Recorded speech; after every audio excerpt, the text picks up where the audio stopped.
Okay, चलो अब हम लोग देखो एक बार समराइज कर लेते हैं सबको। डिफरेंशिएशन माने तोड़ना, इंटीग्रेशन माने जोड़ना, ठीक है। अगर इसको स्टार्ट कैसे किए थे, इसको बताए थे कि एक सपोज दैट कोई रेगुलर सरफेस अगर तुमको दे दिया जाए तो उसका एरिया निकालना इजी है, लेकिन जैसे आलू हो गया, ये सब इरेगुलर सरफेस जो आ जाता है उसका मतलब एरिया निकालना थोड़ा डिफिकल्ट है। तो उसमें हम लोग कॉन्सेप्ट यूज़ करते हैं डिफरेंशिएशन का। डिफरेंशिएशन माने क्या कि इसको तोड़ दो एकदम छोटे छोटे पार्ट में, है ना, इसको तोड़ दो। और उसको तोड़ने के बाद इस माने तोड़ दिए माने डिफरेंशिएट कर दिया। तोड़ने से होता क्या है फ़ायदा कि एक छोटा छोटा रेगुलर शेप का चीज़ मिल जाता है, ठीक है। अब उसको हम लोग जोड़ देंगे, तो जोड़ने के लिए हम लोग इंटीग्रेशन यूज़ करेंगे, ठीक है। यहाँ पे इंटीग्रेशन का कॉन्सेप्ट यूज़ करते हैं जब हम लोग टोटल जोड़ते हैं सबको।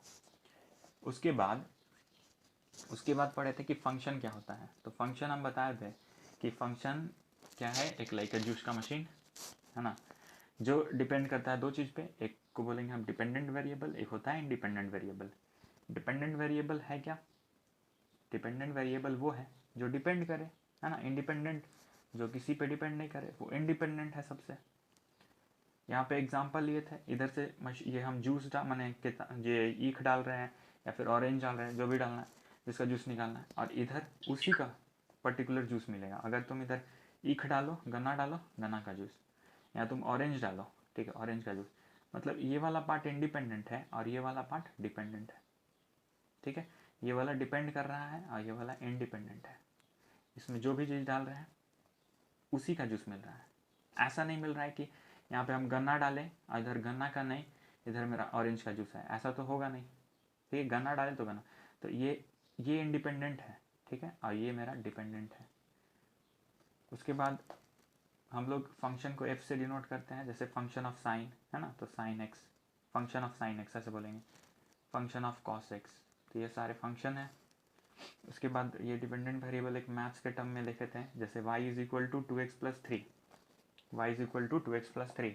तो यहाँ तुम अगर x का वैल्यू कुछ भी पुट कर सकते हो, तो x 1 भी पुट करो, 2 भी पुट करो। अगर 1 पुट करोगे तो आंसर कुछ और आएगा, तो 1 मेरा इंडिपेंडेंट हुआ, x यहाँ पे 2 भी पुट कर सकते हो। तो x माने तुम फ्री हो, तुम इंडिपेंडेंट हो, कुछ भी डालो, तो x को बोल देंगे इंडिपेंडेंट। लेकिन y डिपेंड करेगा x पे, अगर 1 डाले तो कितना हो जाएगा 5, 2 डाले तो 7, तो डिपेंड किया, तो y को डिपेंडेंट बोलेंगे, x को इंडिपेंडेंट बोलेंगे। फिर इंडिपेंडेंट वेरिएबल ये सब था, ठीक है। उसके बाद डिफरेंशिएशन को हम एक मैंने तरीके से बताया था कि क्या होता है जनरल फॉर्म में। तो जनरल फॉर्म में इस तरह से याद कर लो कि y जो है वो अगर फंक्शन है x का, y जो है वो फंक्शन है x का, मतलब कि ये हो गया तुम्हारा इंडिपेंडेंट, है ना, और ये वाला हो गया डिपेंडेंट। मैंने जो भी x में पुट करो वो तुम्हारा y में आएगा। अब क्या कर रहे हैं हम, अब इस x को हम एकदम छोटा सा, ठीक है ना, मैंने छोटा सा चेंज ला रहे हैं x में, तो डेल्टा x बोलेंगे, तो भाई डेल्टा y में भी चेंज आएगा। उसके बाद क्या किया, हम रेशियो ले लिए दोनों का, डेल्टा वाई ए बाई डेल्टा एक्स, इसको बोलते हैं change in y with respect to x, change in y with respect to x, ऐसा बोलेंगे। अब हम क्या कर रहे हैं नेक्स्ट स्टेप में इसका लिमिट जीरो के पास कर दे, मैंने इसको जीरो के पास पहुंचा दे रहे हैं, x को क्या कर रहे हैं जीरो के पास पहुंचा दे रहे हैं, जीरो के पास पहुंचाए हैं, हाँ कैलकुलस है, जीरो के पास पहुंचाए हैं, ठीक है ना, लिमिट को हम जीरो नहीं बनाए हैं। तो ये जब जीरो के पास पहुंचा देते हैं ना, तो जो डेल्टा है ना वो डी बन जाता है। तो अब इसको हम डी बोलेंगे, अब बोलेंगे कि d y upon d x, differentiation of y, है ना, विथ रिस्पेक्ट टू एक्स, ऐसा बोलेंगे। ओके, यही चीज़ यहाँ पे हम लिख दिए थे, फिर यही चीज़ देख लेना, इसी को बोलते हैं हम differentiation of y with respect to x, ठीक है। यहाँ तक तो समझ में कल हम बता ही दिए थे। अब जो है आया फार्मूला में सबसे पहला फार्मूला बताए थे हम कि अगर y का वैल्यू कांस्टेंट हो, ठीक है, कांस्टेंट मतलब कोई भी नंबर, है ना, कोई भी नंबर, तो उसका तुम d y upon d x निकालोगे तो आंसर जीरो आएगा। क्वेश्चन ले लो एक, y इज इक्वल टू 5, तो इसका निकालो d y upon d x, तो आंसर क्या है मेरा जीरो, ठीक। 5 इज अ कांस्टेंट नंबर और कांस्टेंट का डिफरेंशिएशन इज जीरो, ठीक है। ये जो 5 है ना, ये y की जगह पे पुट करना है, ठीक है। मैंने यहाँ पे देखो, यहाँ पे इसको हटा के यहाँ पे 5 रखेंगे, तो d5/dx, क्योंकि y का वैल्यू 5 है तो यहाँ पे 5 की जगह पे रखें, तो ये 5 का डिफ्रेंशिएशन कितना होता है, 0 होता है, तो मेरा आंसर 0 आ गया। ओके, दूसरा जो फॉर्मूला कल बताए थे वो था कि y अगर इज इक्वल टू एक्स का पावर n है, y is equal to x का पावर n है, तो इसका जब तुम डिफ्रेंशिएशन करोगे, मैंने इसका dy/dx निकालोगे, तो ये वाला जो n है ना, इसको इधर नीचे भेज दो, फिर x को वैसा ही रहने दो, मैंने इस ये इधर आ जाएगा, x को वैसा ही रहने दो, और ऊपर जो n है उसमें -1 कर दो, ठीक है। ये तुम्हारा फॉर्मूला था, nx n-1 dy/dx, अगर y is equal to x का पावर n तो nx n-1। देखो कैसे बनाएंगे क्वेश्चन इसको। एक क्वेश्चन हम ले लिए y is equal to x का पावर 3, ठीक है, तो बहुत सिंपल है करना। देखो dy/dx कितना हो जाएगा, 3 को इधर ले आओ, तो 3x और 3 में से 1 माइनस कर दो, तो क्या हो जाएगा 3x²। ये मेरा आंसर आ गया 3x²। सो इतना इजी है। ओके, अगर क्वेश्चन हम लेते हैं, सपोज दैट क्वेश्चन लिए y is equal to √(x), है ना, तो इसको कैसे करेंगे। देखो कुछ नहीं करना है, y को हम ऐसा लिख सकते हैं x का पावर 1/2, क्योंकि √x का वैल्यू होता है 1/2, ये रूट का वैल्यू होता है 1/2, तो 1/2 रख लिए। अब बहुत सिंपल हो गया। अब देखो dy/dx इज इक्वल टू 1/2 नीचे भेज दो, क्या किए थे, ये पावर वाले को नीचे भेज दिए थे, फिर यहाँ पे x, फिर 1/2 -1, तो इसको लिख सकते हैं 1/2 x, हाफ में से -1 करो तो -1/2, यही आंसर हो गया। ठीक है, समझ में आ गया होगा। ओके, सपोज दैट क्वेश्चन दे दिया y is equal to 1/x का क्यूब रूट, ये दे दिया क्वेश्चन, तो इसको कैसे लिखेंगे, y इज इक्वल टू, है ना, 1/x का पावर 1/3 हो जाएगा। क्यूब रूट का मतलब क्या होता है 1/3 पावर, इसको ऊपर ले जाओ तो x का पावर -1/3। बेसिक मैथ्स है ये सब, ऊपर नीचे ले जाना, माइनस लगाना, ठीक है, ऐसा लिख। अब हम डिफ्रेंशिएशन करेंगे dy/dx, तो कितना हो जाएगा, तो -1/3 ये वाला आगे आ गया, फिर x -1/3 -1। अब इसको सॉल्व कर लो, जो भी आएगा आंसर वो तुम्हारा आंसर हो जाएगा। फिर एक बड़ा इंपॉर्टेंट चीज़ है y is equal to x, ठीक है, ये इसका डिफ्रेंशिएशन क्या होगा y is equal to x का, तो यहाँ पे रखोगे dy/dx, ठीक है। तो तुम यहाँ पे देख रहे हो कि एक्चुअली में ये क्या है, x है, y यहाँ पे इस बार क्या है, हाँ सही है, आंसर 1 ही होगा, तो यहाँ पे x है। तो जब देखो ये और ये ऊपर नीचे सेम टर्म आ जाए ना, तो आंसर क्या हो जाएगा 1, आंसर क्या हो जाएगा 1, सेम टर्म आ जाए तो, ठीक है, आंसर तुम्हारा 1 आ जाएगा। ऊपर नीचे दोनों सेम हो तो आंसर होगा 1, तो आंसर इसका 1 होगा।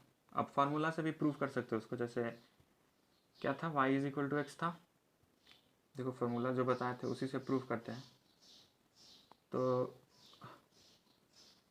तुम लगाओगे dy/dx, तो यहाँ पे क्या आ जाएगा, एक्चुअली x का पावर ये 1 है, ठीक है, तो क्या करोगे यहाँ पे 1 नीचे भेज दोगे, ये 1 को नीचे भेज दिए, और यहाँ 1 पे है ही, 1 -1 कर लो, तो 1x का पावर 0, और किसी भी चीज़ के पावर 0 होता है आंसर 1, तो इस तरह से आंसर 1 आ जाता है। सपोज दैट ये दे दिया y का पावर 5x³, y का पावर 5x³, ठीक है, तो इसका dy/dx क्या हो जाएगा, इसको इधर ले आओ, तो 3 × 5, अब x का पावर 3 - 2, सॉरी 3 - 1, कितना आ जाएगा 15x²। तो अब तुम ना इसको इतना बनाओ नहीं, डायरेक्टली ऑब्जर्व करो और मार दो टिक, मैंने 5 3 15 x², मैंने इसको मल्टीप्लाई किया इधर और उसमें से एक माइनस कर दिया। ये सपोज ये क्वेश्चन है y is equal to 5x, ठीक है, इसको कैसे बना, है ना, इसको कैसे बनाए, देखो तुम ऐसा लिख सकते हो इसको, y इज इक्वल टू, कोई बनाना चाहेगा इसको, बनाओ, y is equal to 5/x है क्वेश्चन में, ये बनाओ इसको।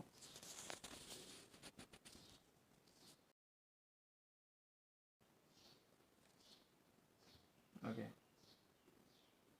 ठीक है, देख लेते हैं, चलो, तो इसको, इसका आंसर लिखा है 5x का पावर -2। चलो देख ले।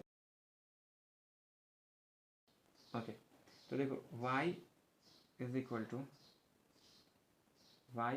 टू ये देखो, इसको मैं ऐसा लिख सकता हूँ 5x का पावर -1।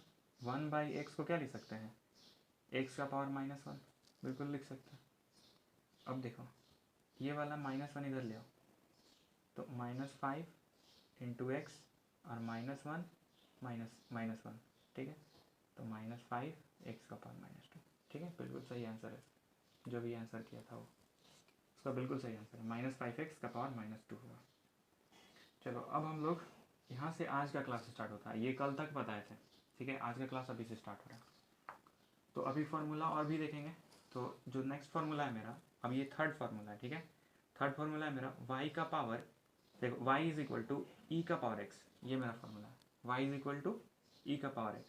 तो जब तुम e का पावर x करोगे ना, e यहाँ पे एक्सपोनेंट है, तो e का पावर x करोगे तो ये इसका dy/dx निकालोगे ना, तो सेम चीज़ आएगा, ठीक है। e का पावर x ही आएगा, यही आएगा, ठीक है। तो याद रख लो, ये तो है ना, ईजी है ना। y इज इक्वल टू ई का पावर x आया, तो डिफरेंशिएशन इसका e का पावर x, ठीक है। कोई चेंज नहीं होता, सेम होता है, ठीक है। एक फंक्शन है e का पावर x, इसको याद रख लो। ओके, फोर्थ मेरा फॉर्मूला, मैंने इसमें कुछ करना ही नहीं है। फोर्थ वाला जो फॉर्मूला है ये है मेरा y is equal to log x, ठीक है। लॉग एक्स, यहाँ पे e लिख दिया, ठीक है। ये इसको बेस बोल जाता है, ठीक है। एक लॉगरिदम पढ़ोगे तुम लोग, ठीक है ना, 12th में पढ़ोगे।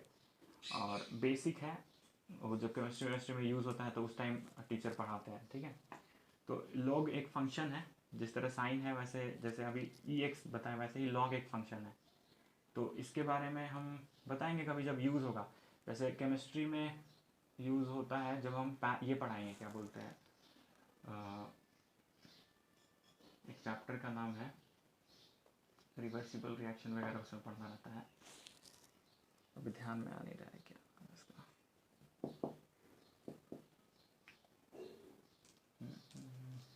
इक्विलिब्रियम, हाँ। जब इक्विलिब्रियम पढ़ेंगे ना, इक्विलिब्रियम तुम लोग केमिस्ट्री में देखोगे, वो चैप्टर नंबर 7 है 11th का। तो इक्विलिब्रियम में हम लोग लॉग का यूज़ करेंगे वहाँ पे, तो वहाँ पे हम तुमको लॉग पढ़ाएंगे, उसका प्रॉपर्टीज़ वगैरह। बाकी अभी जितना ज़रूरी है उतना जानो। तो y is equal to log x दे, तो इसको क्या करना है, dy/dx, इसका ये हो जाएगा 1/x। क्या हो जाएगा, 1/x, मतलब जो भी यहाँ पे रहे ना उसको बाई में कर दो, ठीक है। तो इस पर 1-2 क्वेश्चन कर लेते हैं। क्या भी बोले फार्मूला, अभी फार्मूला बोले कि y इज इक्वल टू अगर log x दे, ठीक है, तो तुमको dy/dx क्या करना है, 1/x कर देना, ठीक है। ये जो भी इधर है ना उसको लिख देना नीचे 1/, करके। तो सपोज दैट क्वेश्चन में हम दे दिए तुमको y is equal to log 2, ठीक है, log 2। तो इसका डिफ्रेंशिएशन बताओ, y is equal to log 2 दे दिए, डिफ्रेंशिएशन बताओ इसका, dy/dx क्या होगा।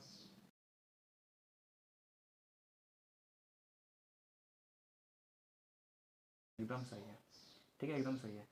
तो ये कैसे करेंगे हम, तो हम बताया अभी dy/dx 1/x होता है ना, 1/x होता है। अब x की जगह पे क्या है, यहाँ पे 2 है, तो आंसर आ गया मेरा 1/2, ठीक है। तो ये भी क्लियर हो गया होगा। चलो नेक्स्ट मेरा फार्मूला है, ये भी काफ़ी इंपॉर्टेंट फार्मूला है, ये 5th formula, y is equal to a का power x, y is equal to a का पावर x, ठीक है। अब दोनों में देखो बहुत बड़ा कंफ्यूजन होता है, y इज इक्वल टू ई का पावर x और ए का पावर x, ठीक है ना। तो ये दोनों में बड़ा कन्फ्यूजन होता है, तो बिल्कुल ये दोनों अलग फार्मूला है। क्या अलग फार्मूला है ये, हाँ बिल्कुल अलग है, सेम नहीं है, ठीक है। तो अब देखो यहाँ पे ex है, e का पावर x, और यहाँ पे a का पावर x, ठीक है।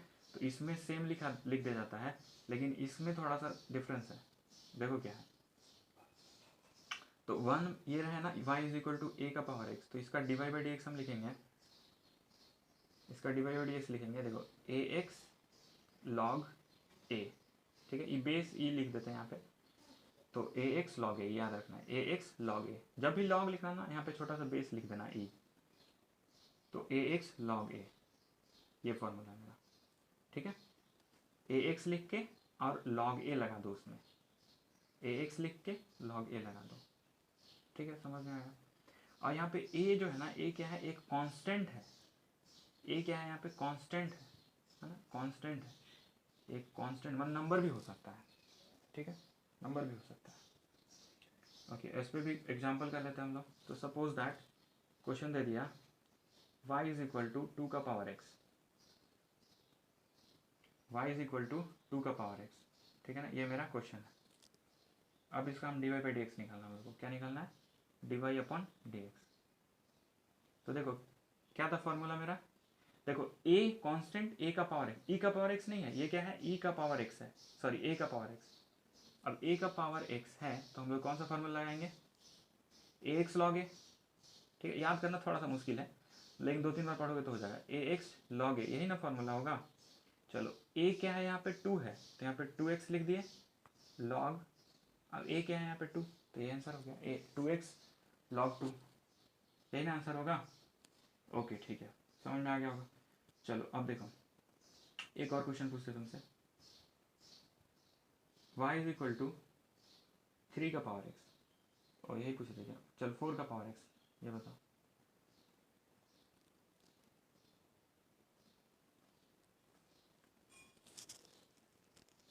वेरी गुड, सही है, बिल्कुल सही है, दोनों का सही आंसर है।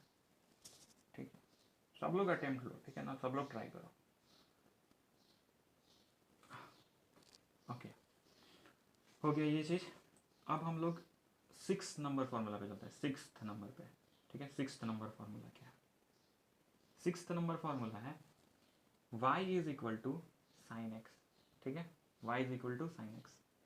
तो हम पहले ही शुरू से ही बताते आ रहे हैं कि साइन बड़ा अच्छा है, ठीक है, साइन बड़ा अच्छा है, ठीक है, कॉस थोड़ा गंदा है।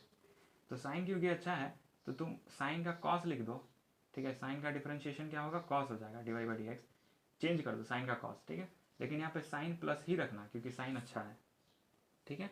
तो याद हो गया होगा तुम लोगों को, साइन का क्या होता है, cos, sine x cos x, ठीक है, साइन एक्स कॉस एक्स।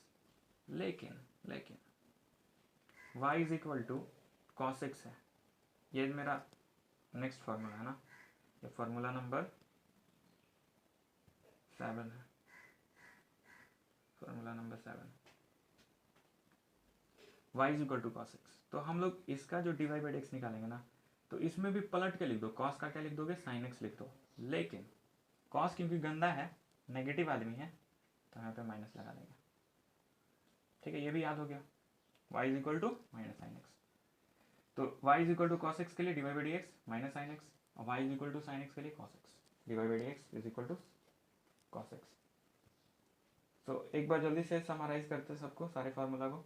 तो पहला फार्मूला था y is equal to constant, ठीक है, तो d y by d x 0।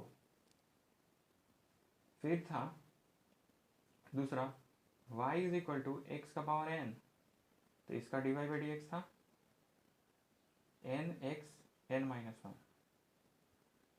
तीसरा y is equal to e x, तो इसका d y by d x था ई एक्स ही। फिर पढ़े फोर्थ, जो भी है y is equal to a x, ठीक है, a का power x, y is equal to a का पावर x, तो इसका क्या था, d y by d x a x log a, ठीक है, ये इंपॉर्टेंट, थोड़ा सा ये कंफ्यूज करेगा, इसको ध्यान में रखना, हाँ ध्यान में रखना। उसके बाद आया मेरा साइन एक्स, तो साइन एक्स का क्या होता है, कॉस एक्स, और कॉस एक्स का क्या आया, माइनस साइन एक्स। डन। तो अब थोड़ा सा आगे चलते हैं, ठीक है, एक लेवल और आगे। अब देखो सपोज दैट नेक्स्ट मेरा फॉर्मूला है 8th formula, y is equal to tan x, y is equal to tan x, है ना।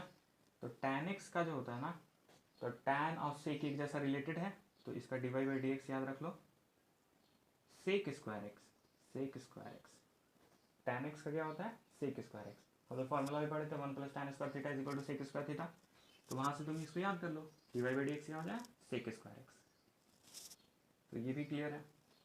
ओके, तो अब हम लोग चलते हैं, सपोज दैट tan का हो गया। अब क्वेश्चन में मतलब नेक्स्ट जो फॉर्मूला है मेरा 9 नंबर फॉर्मूला, ये आ गया y is equal to sec x, ठीक है, y is equal to sec x.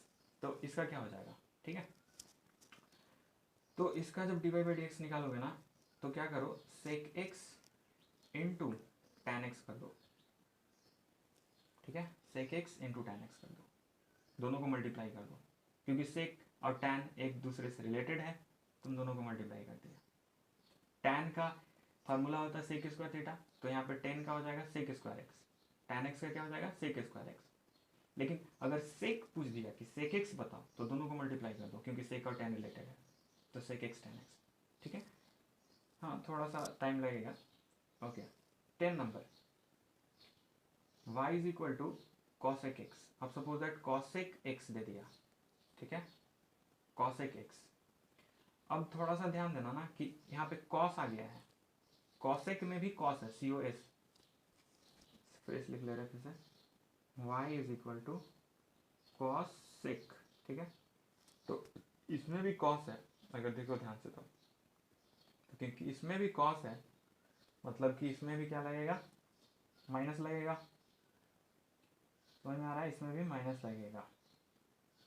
Okay so देखो dy बाई डी एक्स इसका क्या होगा, तो जब कॉसेक रहेगा ना तो minus cosec x into cot x, ठीक है।